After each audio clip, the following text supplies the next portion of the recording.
Just 48 நாட்கள் உங்கள் உடம்புல இருக்கக்கூடிய நோய்கள் உங்களை விட்டு ஓடப்போகுது. எப்பேற்பட்ட நோய்களாக இருந்தாலும் சரி, நீங்கள் சாப்பிட்ற மாத்திரை பாதி மாத்திரை அளவுக்கு தான் சாப்பிட போகிறீங்க. அதுவும் இன்னும் சில மாதத்தில் அந்த மாத்திரையும் நிறுத்த போகிறீங்க. கர்ம வினைகளின் மூலமாக வந்த நோயை விரட்டுவதற்கு உண்டான நேரம் தான் இந்த நேரம். சாதாரணமாக இருக்கக்கூடிய நோய்கள் கூட உங்களை விட்டு பறந்து ஓடும். ஆனால் இந்த பதிவை முடிகிற வரைக்கும் கேட்கணும். முடிஞ்சதுக்கப்புறம் 10 நிமிஷம் ஒரு தியானத்தை நீங்கள் செய்யணும்.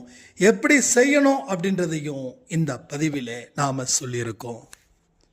ஸோ கஷ்டத்தை பார்க்காம நம்ம வாழ்க்கை எப்படிப்பட்ட ஒரு பாதையை கொடுக்க போகுதுன்னு நினச்சி சந்தோஷப்பட்டு நிம்மதியோட உற்சாகத்தோட நீங்கள் இந்த பதிவை கேட்கணும். கடவுள் உங்கள் முன்னாடி வந்து டாக்டர் சாய் பாபாவாக வந்து அவதரிக்கக்கூடிய நேரத்தை நீங்கள் காண்பீர்கள், இல்லை என்றால் உணர்வீர்கள். நிச்சயமாக சொல்கிறேன், இந்த பதிவை பார்ப்பதற்கு உங்கள் கர்மா பயங்கரமாக தடைகளை செய்யும். அதையும் தாண்டி இந்த பதிவை நான் பார்த்தே தான் தீருவேன்னா உங்களுடைய ஆரோக்கியத்தை நீங்கள் எதிர்பார்த்ததை விட சிறப்பாகவே அடுத்த 49வது நாட்களில் அமையும். அன்பே சாய்க்கு ஒரு சாட்சியாக நீங்கள் விளங்குவீர்கள். இந்த பதிவை தினந்தோறும் கேட்கணும். 48 நாட்கள் தினந்தோறும் கேட்கணும். அப்படி கேட்கும்போது தான் முழு பலனை நீங்கள் நிச்சயமாக பெற முடியும்.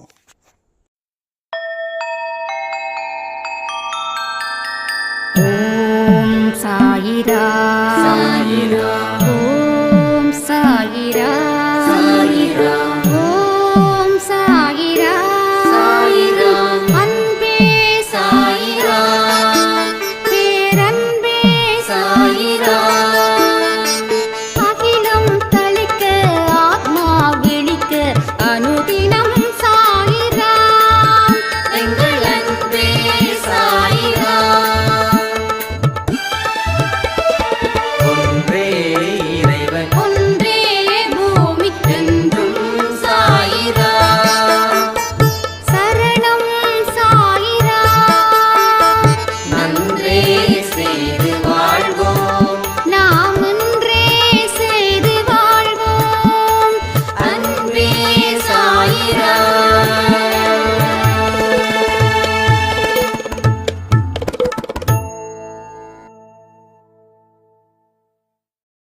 சாயிரா, என் உயிரின் உயிரானவர்களே, தொடர்ந்து ஒரு சாய்ராமுடைய வாழ்க்கையில் நோய்கள் மட்டுமே முதலிடம் வகித்தது.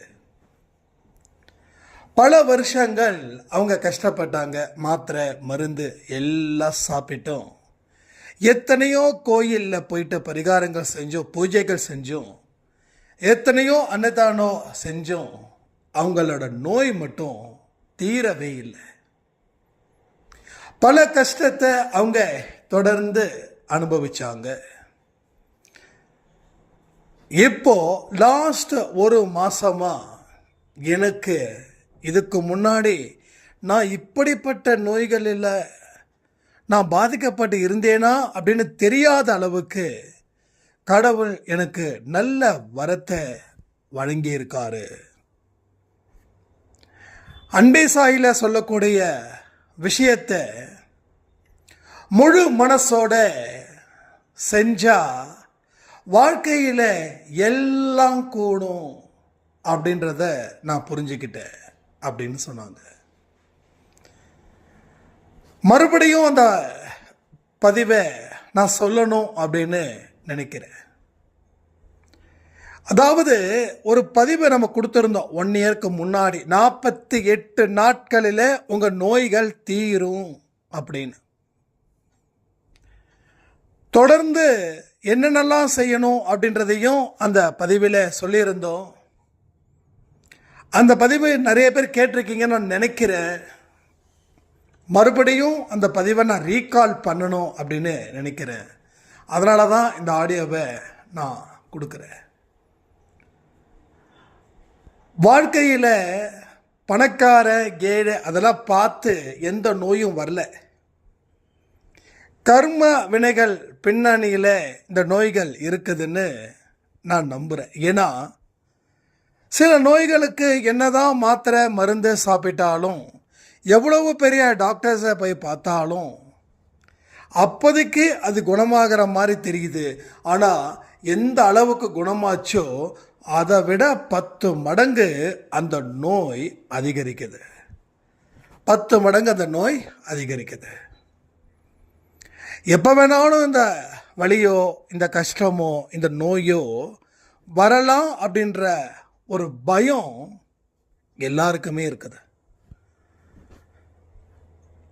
எங்கேயாவது வெளியில் கிளம்புனா கூட அந்த நோயோட தாக்கம் அதிகரிச்சிடுமோ அப்படின்ற ஒரு நிம்மதியற்ற சூழ்நிலையும் அங்கே உருவாகுது.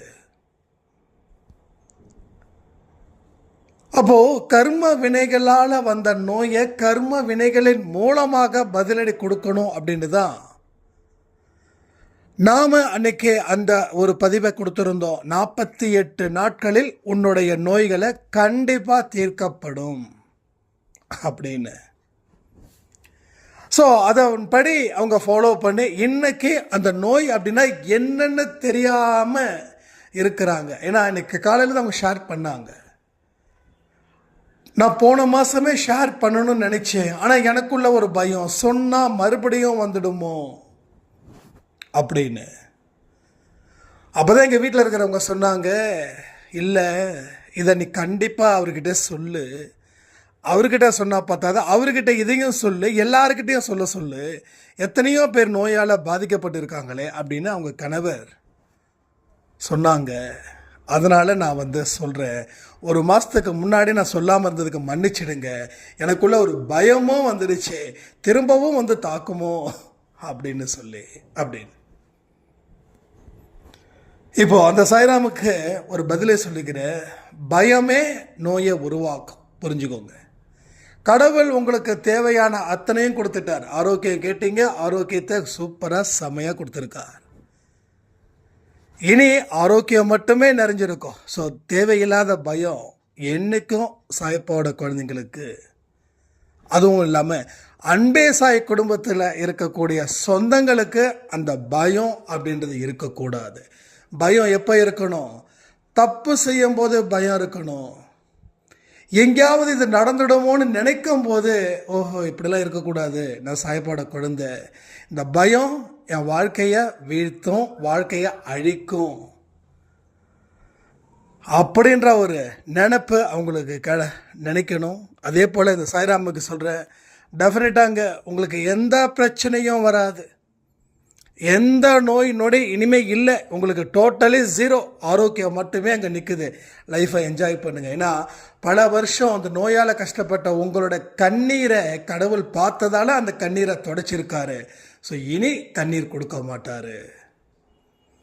சரி, இந்த எப்படி அந்த பதிவில் சொல்லப்பட்டதை இவங்க செஞ்சாங்க அப்படின்றத நிச்சயமாக பார்க்கணும். நல்லா தெளிவாக கேளுங்க. அவங்க கர்மா அலோவ் பண்ணுது, ஆனால் நீங்களா ஒரு செயற்கையான கர்மாவை உருவாக்கி துன்பத்தை மேலும் மேலும் சேர்த்துக்காதீங்க. முழுசாக கேளுங்க, கேட்டாதான் உங்கள் நோய் குணமாகும். இப்போது ஸ்டெப் 1 என்ன அப்படின்னா, உங்களுக்கு எந்த நோய் இருக்குதுன்றது இங்கே ரொம்ப டீட்டெயிலாக சொல்ல வேண்டாம். சில நோய்கள் சொல்கிறதுக்கே கஷ்டமாக இருக்குது அப்படின்ற நோயும் சொல்ல வேண்டாம். நோய் இருக்குதா? எஸ் இருக்குது.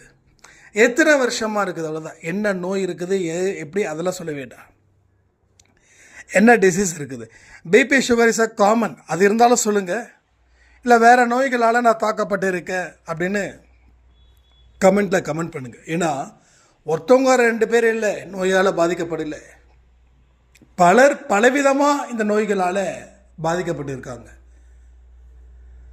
ஸோ எல்லாத்துக்கும் இன்றைக்கி ஒரு முற்றுப்புள்ளியை இந்த பதிவில் சாயப்பா கொடுக்கணும்னு விரும்புகிறாரு. ஸோ 48 டேஸில் உங்களுடைய நோய்கள் இருக்கிற இடம் தெரியாமல் போக போகுது.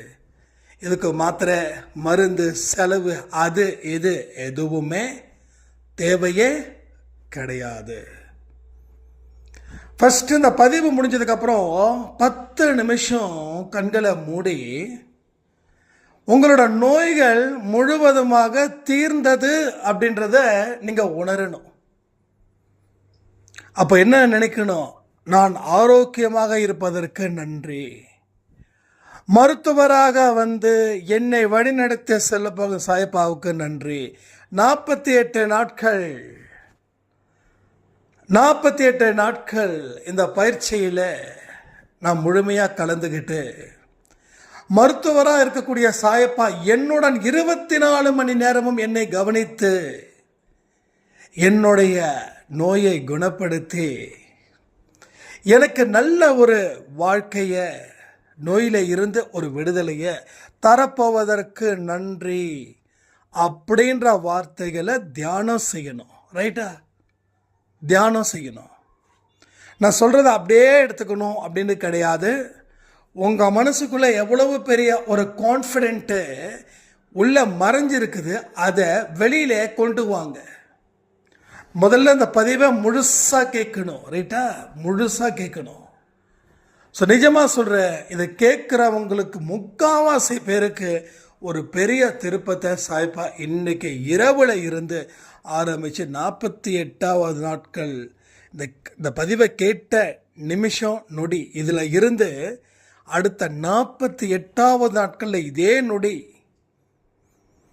உங்களுடைய நோய்கள் இல்லாமல் போயிடும்.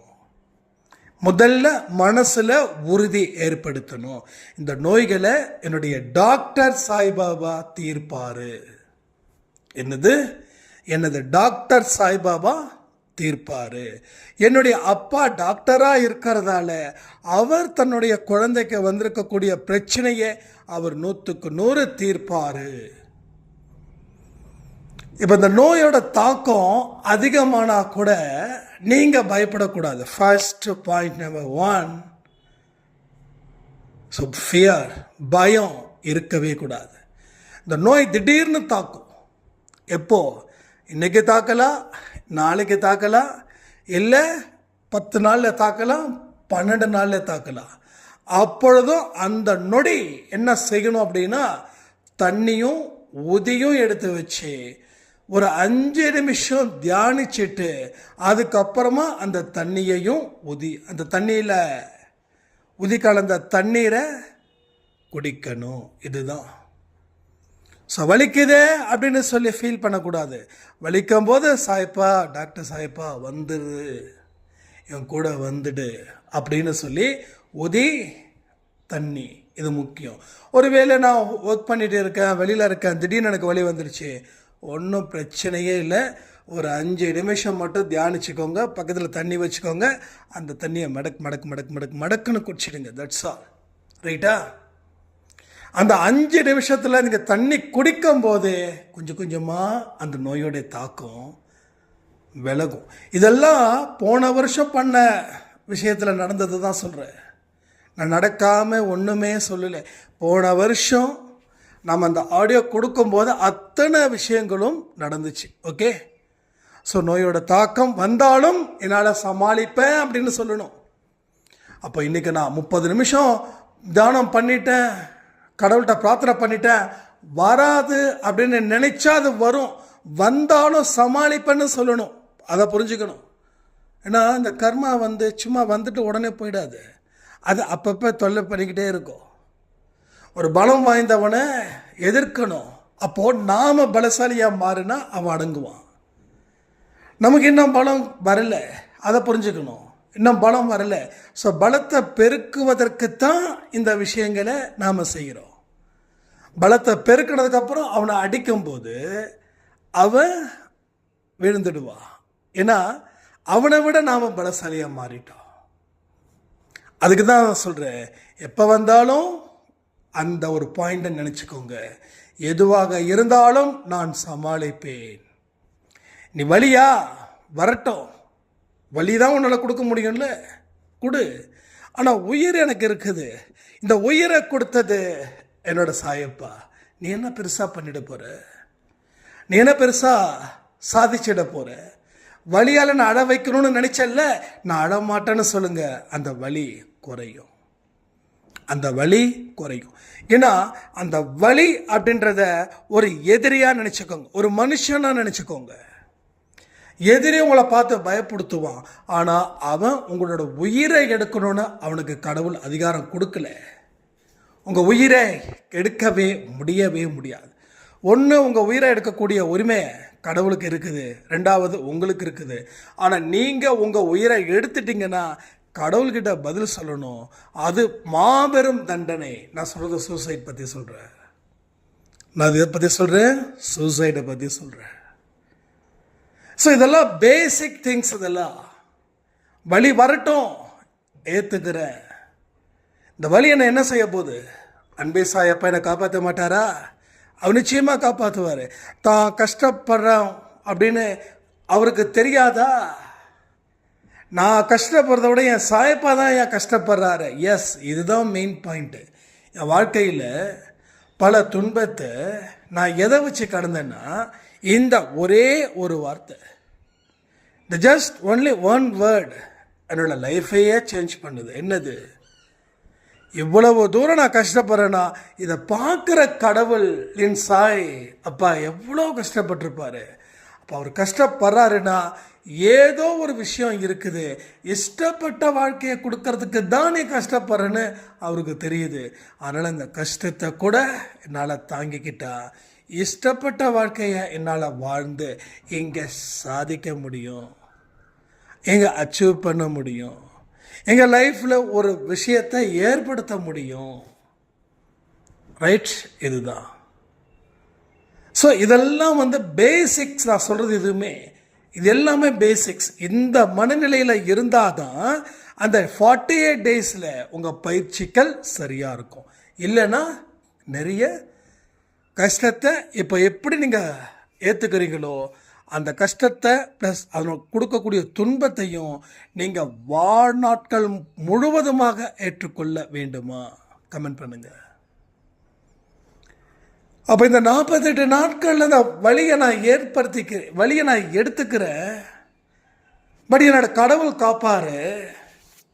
என்ன வழியை தானே கொடுக்க முடியும், என்னோட உயிரை எடுக்க முடியாதுல்ல. என்னோட உயிரை நீ எடுத்தால் என் கடவுள் சும்மா இருப்பாரா? அந்த மனநிலை திமிர் பிடித்தவர்களாக நீங்கள் மாற வேண்டும். எங்கே? உங்கள் கர்மாக்கள் கிட்ட, மனுஷங்க கிட்ட இல்லை, உங்களுடைய எதிர்வினை ஆற்றக்கூடிய கர்மா கிட்ட திமிர் பிடித்தவர்களாக இருந்து பாருங்க. அந்த திமிருக்கு பின்னாடி என் சாயப்பா இருக்கும்போது உன்னால் என்னடா செய்ய முடியும்? உன்னால் என்ன செய்ய முடியும்? என்னை எதிர்த்தா உனக்கு தான் சரிவு. என்னை அசைச்சு பார்த்தா நீ தான் கீழே விடுவ, நான் கீழே விட மாட்டேன். என்கிட்ட மோதி பார்க்காத. கரண்ட்டு கம்பத்தில் கையை வச்சா கரண்ட்டுக்கு பிரச்சனை இல்லைப்பா, கையை வச்சவனுக்கு தாண்டா பிரச்சனை. இப்படி உங்கள் மனநிலையில் ஏற்படுத்திக்கணும். அந்த மாதிரி தைரியம், திமிரு, ஆணவம், அகங்காரம் எங்கே இருக்கணும்? மனுஷங்க கிட்டே இருக்கக்கூடாதுங்க. உங்களுடைய எதிர்வினை ஆற்றக்கூடிய கர்ம வினைகள் இருக்குல்ல, அங்கே இருக்கணும். ஓகேவா? இதுதான் ஃபர்ஸ்ட் பாயிண்ட். இந்த ஃபர்ஸ்ட் பாயிண்டில் எல்லாமே அடங்கி இருக்குது. இந்த பதிவை ஒரு தடவை கேட்டால் சத்தியமாக புரியாது. ஏன்னா புரியும் என்ன விஷயங்கள் இருக்குதுன்றது, ஏகப்பட்ட விஷயங்கள் வந்துக்கிட்டே இருக்கும். பொறுமையாக, நிதானமாக, தினந்தோறும் நல்லா புரிஞ்சுக்கோங்க. இந்த 48 நாள் பயிற்சி, இந்த 48 நாட்களில் உங்கள் உடம்பு சரியாக போகுது. ஒரு பெரிய பாழு நோயில் இருந்து உங்களோட நோய் க்யூர் ஆக போகுதுன்னா 48 நாட்களும் இந்த பதிவை நீங்கள் கேட்டே ஆகணும். என்னடா இப்படி ஒரு வெடிகுண்டு அள்ளி வீசுகிறாரே, ஏற்கனவே நிறைய ஆடியோஸ் போகுமே. எஸ், அதுவும் முக்கியம், இதுவும் முக்கியம். இதை விட அது முக்கியமா, அதை விட இது முக்கியமானு சொல்ல வரவே முடியாது. ஏன்னா அடுத்த ஆடியோ எது மாதிரியான ஆடியோஸ் வருதுன்னு எனக்கும் தெரியாது, உங்களுக்கும் தெரியாது. அப்போ 48 நாட்களும் இந்த பதிவை திரும்ப திரும்ப கேட்டால் தான் உங்களுடைய கர்மாக்கள் திருப்பி ஓடும். இல்லைன்னா அது அப்படியே நிற்கும். ஏன்னா சட்டுன்னு ஒரு வழியை கொடுத்துச்சுன்னா நாம் மறந்துடுவோம், நம்ம நிலையை மறந்துடுவோம், நம்ம யாருன்றதே மறந்துடுவோம். நமக்கு இப்படிப்பட்ட ஒரு விஷயத்தை எதிர்த்து போராட முடியுமா அப்படின்ற ஒரு விஷயத்தையே நம்ம மறந்துடுவோம். அதனால தான் சொல்ல, தினந்தோறும் 48 நாட்கள் இது ஒரு நேரத்தை வச்சுக்கோங்க. அந்த நேரத்துக்குள்ளே அந்த பதிவை கேளுங்க. தினமும் அந்த பலத்தை பெறுங்க. ஏன்னா தொடர்ந்து பலகீனத்தில் இருக்கும், 0க்கு கீழே இருக்கும். நம்ம எவ்வளோக்கு வரணும்? 100 மதிப்பெண் எடுக்கணும். இப்போ 0வில் இருந்து மேலே வரணும். மேலே இருந்து தான் ப்ளஸ்ஸு. இப்போ -100ல் இருக்குது. -90 ஆகணும், -80 ஆகணும், -70 ஆகணும், 60 ஆகணும், 50 ஆகணும், -10 ஆகணும், 0 ஆகணும். அதுக்கப்புறம் தான் ஸ்டார்ட் பண்ணணும். ஒரு 100 அடி குழியில் விழுந்து கிடக்கிறோம். முதல்ல அந்த தர மட்டத்துக்கு வரணும். அதுக்கு அப்புறமா தான் மேலே மேலே மேலே போக முடியும். ரைட்டா? புரியுதா உங்களுக்கு? அந்த மைனஸ் அப்படின்றது கீழே இருக்கிறோன்னு அர்த்தம். அது 0க்கு வந்து அதுக்கு மேலே உயரணும். அதுக்கு மேலே ப்ளஸ், அதுக்கு மேலே ப்ளஸ். அப்போது இதை தினமும் இந்த பதிவை கேட்கும்போது உங்கள் மனநிலையில் ஒரு பலம் பெருகும், முயற்சிகள் அதிகரிக்கும். முடிவை பற்றி கவலைப்படாதீங்க. 48 நாட்களில் நடக்குமா? சத்தியமாக சொல்கிறேன், அந்த முடிவை எதிர்பார்த்து செய்ய வேண்டாம். ஒன்றே ஒன்று, 48 நாட்களில் கடவுள் எனக்கு நல்ல பதிலை கொடுப்பார்னு சொல்லுங்கள். அந்த பதில் என்ன தெரியுமா? உங்கள் நோய்கள் தீரும். ஏன்னா முடிவை எதிர்பார்த்து நம்ம செயல்படும் போது செயல்படக்கூடிய இடத்துல கவனம் இல்லாமல் போயிடும். ஸோ எதுக்குமே சரி எக்ஸ்பெக்டேஷன் வைக்காதீங்க, எக்ஸ்பெக்டேஷன் வைக்காதீங்க, சந்தேகம் வைக்காதீங்க. உடல் ஆரோக்கியத்துக்கு என்ன தேவை? முதல்ல மன ஆரோக்கியம். இது வரைக்கும் பார்த்தது பார்ட் 1. இப்போ பார்ட் 2க்கு வரும். அடுத்தது பார்ட் 3 இருக்குமா என்னன்னு தெரியாது. ஏன்னா எதுவுமே நம்ம ஸ்கிரிப்டை ரெடி பண்ணி பேசலை. இப்போ உடல் ஆரோக்கியம் எப்போ மேம்படும்னா மன ஆரோக்கியம். இப்போ உடல் ஆரோக்கியம் ஏன் கெட்டு போயிடுச்சு? மன ஆரோக்கியம் கெட்டதால. ஸோ பாயிண்ட்டை எங்கே பிடிக்கணும்? எங்கே ஆரம்பிக்கிறோமோ அங்கே இருந்து மன ஆரோக்கியம். இப்போ மனசில் பார்ட் நம்பரில் 1ல் சொன்னது நம்பிக்கை வந்துடுச்சு. இப்போ பார்ட் 2ல் மனசுக்கு சம்பந்தப்பட்ட எல்லா விஷயத்தையும், மனசு எப்படி நினைக்குது, எதை நினைக்குது, இதெல்லாம் வந்து வாட்ச் பண்ணுங்க. இதெல்லாம் வாட்ச் பண்ணுங்க. முதல்ல இந்த யூடியூப்பில் எனக்கு இந்த நோய் இருக்குது, அது இருக்குது, இது இருக்குது அப்படின்னு சொல்லி பார்க்கறத ஃபஸ்ட்டு நிறுத்தணும். இப்போ யாராவது ஒரு தலைவலி அப்படின்னா உடனே சட்டுன்னு தலைவலி அப்படின்னு சொல்லி போட்டால் யூடியூப்பில் பிரைன் டியூமரை பேசிகிட்டு இருப்பாங்க. இதுதான் தலைவலிக்கு உண்டானதுன்னு. உடனே நமக்கு பிரைன் டியூமராக இருக்குமோ? நீ நினச்சி அதில் இருந்து உன்னால் மீள முடியல. ஒரு நாள் உனக்கு ரிப்போர்ட்டு, எஸ் நீ நினச்சது நடந்துடுச்சு. சந்தோஷம் இல்லை, துக்கம்.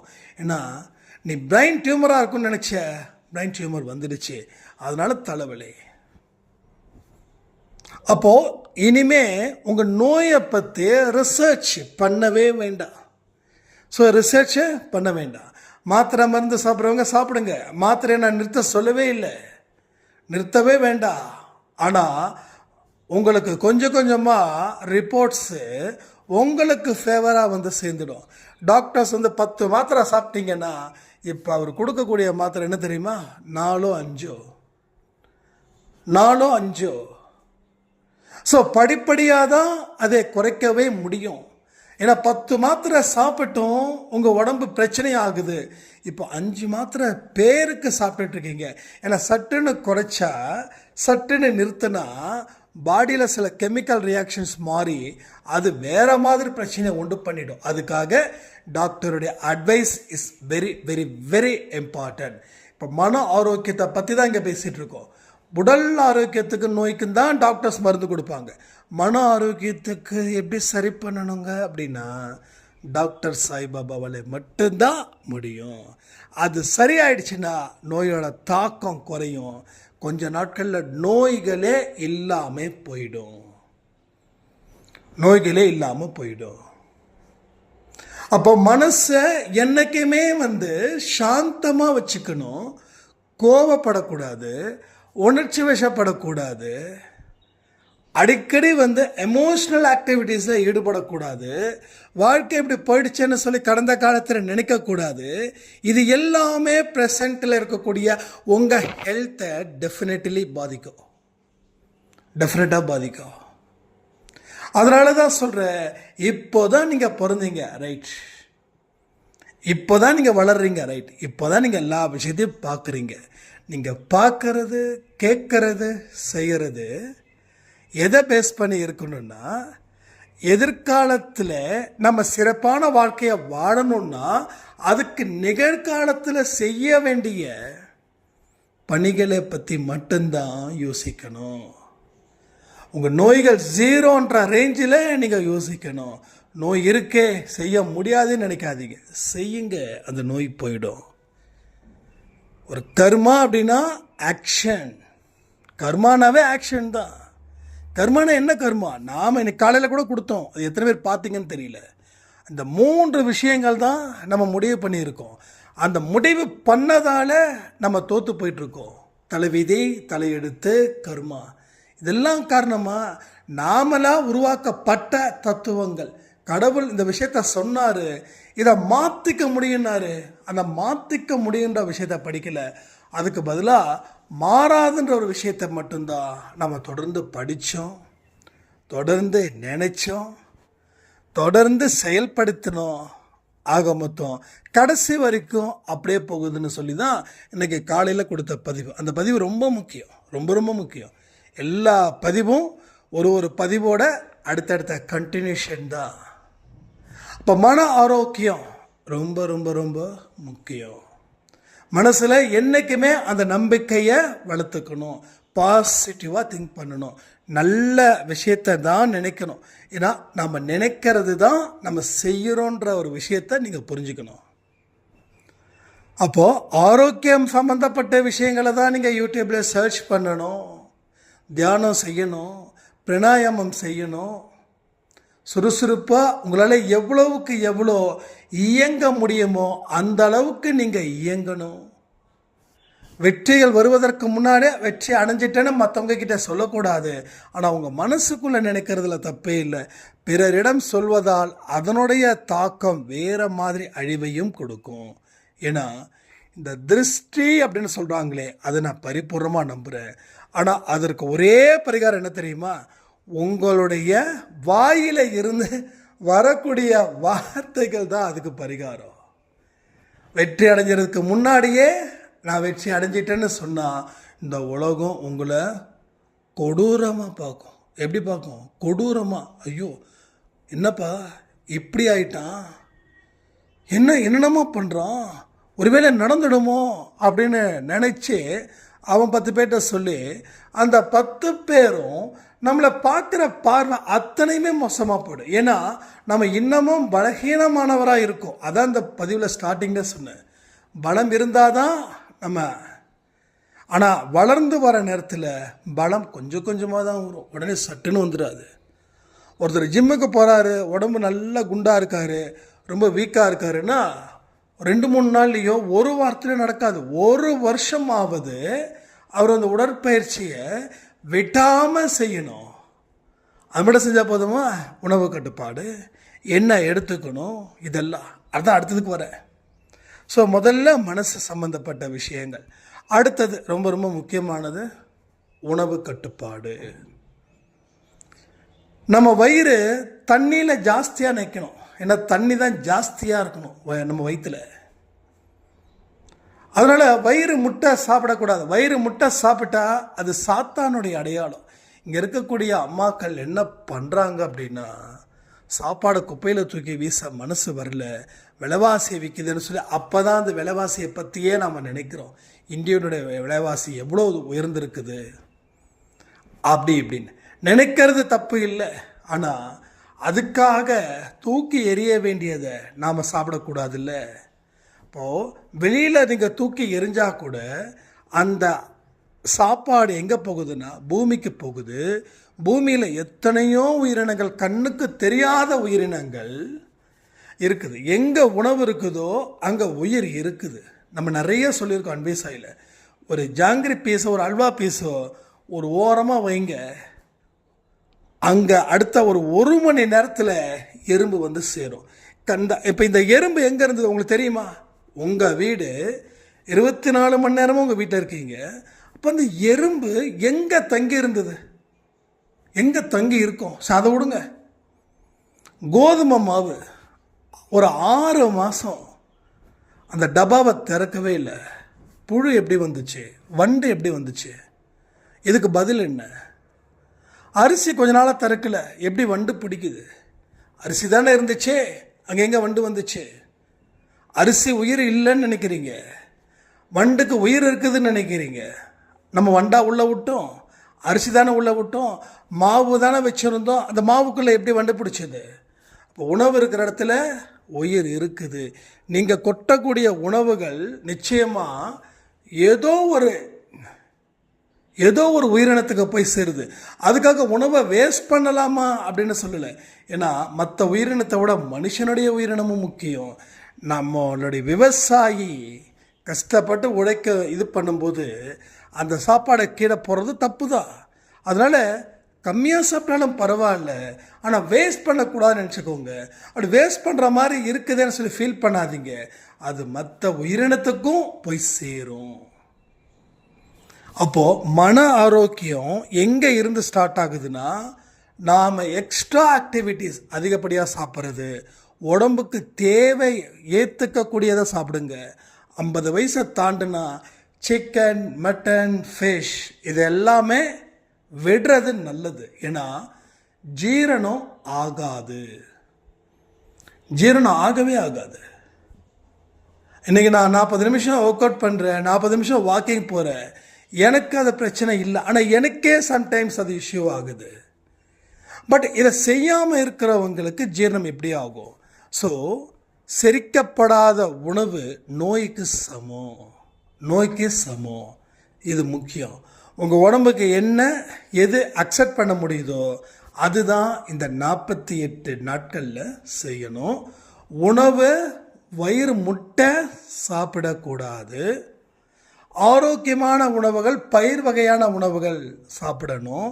இந்த இட்லி தோசையில் முழுகிடாதீங்க. அதுக்கு பதிலாக அவிச்ச சுண்டல் பெருசாக செலவு இல்லைன்னு நினைக்கிறேன். நைட்டு ஊற வச்சு அடுத்த நாள் இது மாதிரி நம்ம உடம்புக்கு தேவையானது. சில பேருக்கு கேஸ்ட்ரிக் இருக்கும், அவங்க சுண்டல் சாப்பிடக்கூடாது. நம்ம உடம்புக்கு எது ஏற்றுக்குதோ அதுதான் இந்த 48 நாட்களில் நீங்கள் செய்யணும். ஓகேவா? 48 நாட்களில் நீங்கள் அதை தான் செய்யணும். அதே போல் தியானமும் பிராணாயாமமும் ரெகுலராக செய்யணும். எதிர்மறை எண்ணங்கள் கொண்ட மனுஷங்க கிட்ட பேசவே கூடாது. அவங்க பேசினாலும் வாதம் செய்யக்கூடாது. நீங்கள் ஓவராக கோவப்பட்டீங்கன்னா அந்த 48 நாட்கள் அந்த நோயை விரட்டுவதற்கு தடையாக அமைஞ்சிடும்.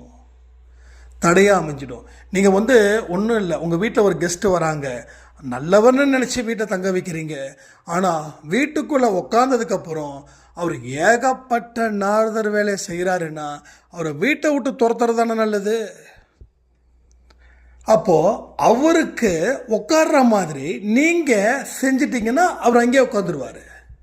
கடைசியில் அது அவருக்கு சொந்தமாக போயிடும். அப்போ நாம் அந்த இடத்துல ரொம்ப கிளியரான விஷனில் இருக்கணும். அப்போ அவரை விரட்டணுன்னா அவருக்கு சார்பாக நாம் சப்போர்ட் பண்ணக்கூடாது. அப்போது கோபத்தை நிறுத்தணும் அப்படின்னா உணவு விஷயத்துலேயும் நீங்கள் சரியானதை எடுக்கணும். அதிகப்படியான உணவு எடுக்கக்கூடாது. காரம், உப்பு, புளிப்பு இதை எல்லாத்தையும் பாதிக்கு பாதி குறைக்கணும். தண்ணி நிறைய குடிக்கணும். சாப்பிட்டுக்கிட்டே தண்ணி குடிக்கக்கூடாது, சாப்பிடும்போது கவனம் வைக்கணும். இனி ஒரு செயல்கள் செய்யும்போது கவனத்தை வைக்கணும். மூச்சு விடும்போது கவனம் இருக்கணும், நடக்கும்போது கவனம் இருக்கணும், வேலை செய்யும்போது கவனம் இருக்கணும், பேசக்கூடிய வார்த்தைகளை கவனம் இருக்கணும், நினைக்கக்கூடிய எண்ணங்களை கவனம் வைக்கணும், பார்க்கக்கூடியதில் கவனம் வைக்கணும். 6 மணிக்கு டிவி சீரியலில் உட்காந்துட்டு 10 மணி வரைக்கும் பார்க்கக்கூடாது. 48 நாட்களில் 48 ஜென்மம் எடுத்தாலும் நோய்கள் தீராது. நான் தீர்வதற்கு உண்டானதை தான் சொல்லிட்டு இருக்கேன். அப்போது உங்களுடைய கான்ஃபிடென்ட் லெவல், உங்களுடைய மன ஆரோக்கியம், உங்களுடைய உடல் ஆரோக்கியம், இதையெல்லாம் பொறுத்து தான் இங்கே எல்லா விஷயங்களும் நடக்குதுன்றதை நீங்கள் மறந்துடாதீங்க. ஓகேவா? இது செகண்ட் பார்ட். தேர்ட் பார்ட், இப்போ நீங்கள் ஒரு டேப்லெட் சாப்பிட்றீங்க அப்படின்னா அந்த டேப்லெட்டை நாம் சாப்பிட்றோம். இந்த டேப்லெட் என்னுடைய உடலில் இருக்கக்கூடிய உறுப்புகளை குறைப்பதற்கான மருந்து. இந்த மருந்தை எனக்கு கடவுள் கொடுத்துருக்காரு. அதனால் இந்த மருந்து என்னுடைய நோயை முற்றிலும் குணமாக்க போகுதுன்ற நம்பிக்கையோட கடவுளை வணங்கி அந்த மாத்திரையை சாப்பிடணும். ஸோ எல்லா விஷயத்தையும் இங்கே நாம் கொண்டு வந்திருக்கோம். புரியுதா? இதை எல்லாத்தையும் நீங்கள் திரும்ப திரும்ப இந்த 48 நாட்களும் இந்த பதிவை கேட்டே ஆகணும். ரொம்ப ரொம்ப முக்கியம். அதே போல் நீங்கள் ரெகுலராக செய்ய வேண்டிய அந்த சச்சரித்திரம், மெடிடேஷன், பிராணாயாமம் இதெல்லாம் ரெகுலரைஸ் பண்ணிக்கிட்டே இருக்கணும். அதில் எந்த காரணத்தை கொண்டும் நிறுத்தி வைக்கவே கூடாது. நிறுத்தி வச்சிட்டிங்கன்னா மறுபடியும் நாம் கீழே இறங்கிடுவோம். இதை எல்லாத்தையும் நீங்கள் சரி பண்ணுவீங்களா? கமெண்ட் பண்ணுங்கள். இதில் உங்களுக்கு இருக்கக்கூடிய கஷ்டம் என்ன, என்னென்னலாம் சந்தேகம் இருக்குது அப்படின்னு நீங்கள் கமெண்டில் கமெண்ட் பண்ணுங்கள், இல்லை எனக்கு வாட்ஸ்அப் பண்ணுங்கள். அதனால் என்ன சந்தேகங்கள் இருந்தாலும் நீங்கள் கமெண்ட் செக்ஷனில் கமெண்ட் பண்ணுங்கள். நான் உங்களுக்கு பதில்களை சாய் 365 சேனலில் தினந்தோறும் 11 மணிக்கு நான் உங்களுக்கு பப்ளிஷ் பண்ணுறேன். ஓகேங்களா? ஸோ அந்த சேனலும் பாருங்கள். இப்போயே நான் சொல்கிறேன், எல்லா சேனலையும் பார்க்க சொல்லி வியூஸ்க்காக நான் சொல்லவே இல்லை. ஏன்னா இங்கே பல பேரை நீங்கள் நினைக்க மாட்டீங்க, உங்களுக்கு கூட யாராவது இருப்பாங்களா, அவங்க இந்த மாதிரி விஷயத்தெல்லாம் சொல்லுவாங்க. என்ன அவர் பார்க்க சொல்கிறாரு, அவர் என்ன நீயும் பார்த்துட்டு இருக்கியே அப்படின்ற மாதிரி. அதனால் அவங்கக்கிட்ட வாதங்கள்லாம் செய்ய வேண்டாம். நமக்கு தேவை பிரச்சனை தீரணும். காசு இல்லாமல் தீருதா அவ்வளோதான், நிரந்தரமாக தீருதா அவ்வளோதான். அந்த தாட்டுக்குள்ளே நீங்கள் வச்சுக்கோங்க. அப்படி வைக்கும்போது உங்களுக்கு இன்னமும் கடவுள் மேலே நம்பிக்கையும் பாசமும் அதிகரிக்கும். உங்கள் வாழ்க்கையையே கடவுள் மாற்ற போகிறார் அப்படின்ற ஒரு நிலை இந்த 48 நாட்களில் உங்களுக்கு சேரும். ஸோ பலவிதமான நன்மைகள் உங்களுக்கு காத்துக்கிட்டு இருக்குது, பலவிதமான தீமைகள் உங்களுக்குள்ளே இருக்குது இல்லை, அது சீக்கிரமாக அவங்கள விட்டு போயிடுன்னு சொல்லி இந்த பதிவை நான் முடிக்கிறேன். ஜெய் சாய்ராம்.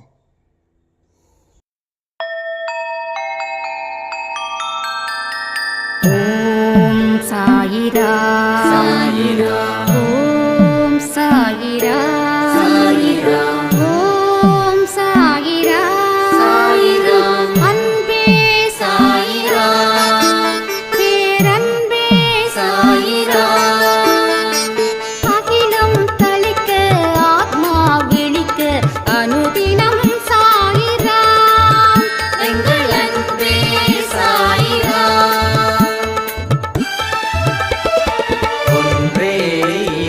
ஒன்றே பூமிக்கென்றும் சாயிரா, சரணம் சாயிரா, நன்றே செய்து வாழ்வோம், நாம் ஒன்றே செய்து வாழ்வோம், அன்பே சாயிரா.